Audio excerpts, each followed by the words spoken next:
Voilà, on va vite terminer, enfin vite, on va prendre le temps qu'il faut, mais on va prendre la page 7 et la page 10, hein, qui est après le tableau et le graphique, pour voir quelques petites formules déjà toutes simples. Alors,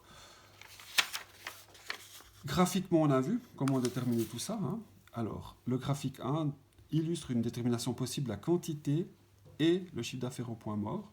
Il existe cependant plusieurs autres façons de procéder, autres que graphiques, qui vont toutes découler cette relation entre le prix de vente, le coût variable moyen et la marge sur coût variable. Un peu plus loin dans le texte, ça on montrera comment résoudre ce genre de choses, mais on peut déjà en signaler une. Rappel, hein, au point mort,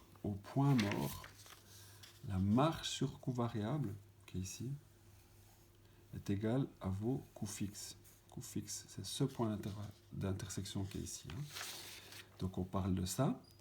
Donc ça veut dire qu'un certain chiffre d'affaires, que je vais réaliser, un certain chiffre d'affaires, hein, qui est représenté là, bah, va correspondre à un certain montant de marge sur coût variable. Je lis. Hein.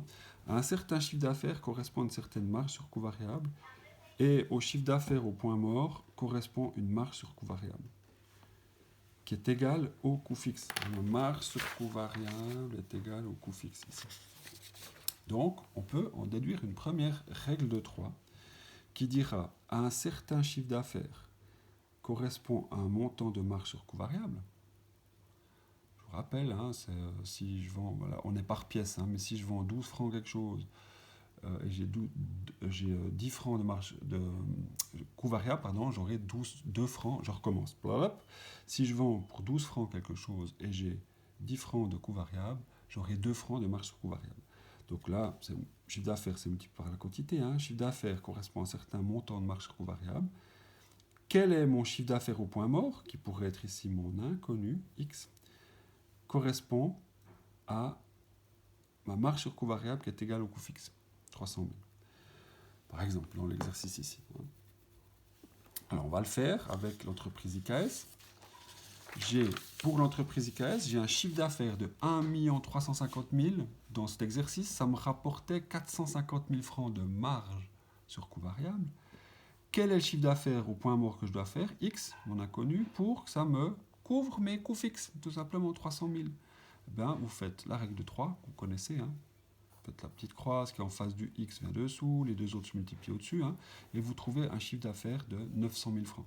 Donc je dois réaliser 900 000 francs dans mon exercice pour atteindre le point mort. Et pour trouver la quantité, si j'ai le chiffre d'affaires, pour trouver la quantité au point mort, ben je divise mon chiffre d'affaires ici par le prix de vente que je connaissais à 225 francs, 4000 pièces. Ben regardez, dans mon tableau, si j'ai 900 000 francs de chiffre d'affaires, j'aurai un résultat nul. Ça, c'est mon point mort. Donc, 900 000 francs de chiffre d'affaires, 4000 de quantité. Tiens, ça vous rappelle quelque chose. 4000 de quantité pour 900 000 de chiffre d'affaires. On y est. Hein. Donc, première formule, c'est celle-là. Chiffre d'affaires correspond à un chiffre d'affaires correspond à ma marge sur coût variable. Je recherche mon inconnu, chiffre d'affaires au point mort, qui va couvrir mes coûts fixes. Et vous avez ça. Et puis ici, on peut aussi travailler avec les relations de pourcentage. C'était le taux de marge ici. Ça, c'est le taux de marge. Donc, on va reprendre un chiffre d'affaires dégage une certaine marge sur coût variable. Quel est le chiffre d'affaires qui va couvrir mes coûts fixes? Le chiffre d'affaires ici, on va l'exprimer en étant à 100%. 33 un tiers, c'était le taux de marge que j'avais calculé avant. X francs pour 300 000. Donc, vous faites votre calcul, règle de 3, et vous trouvez aussi 900 000.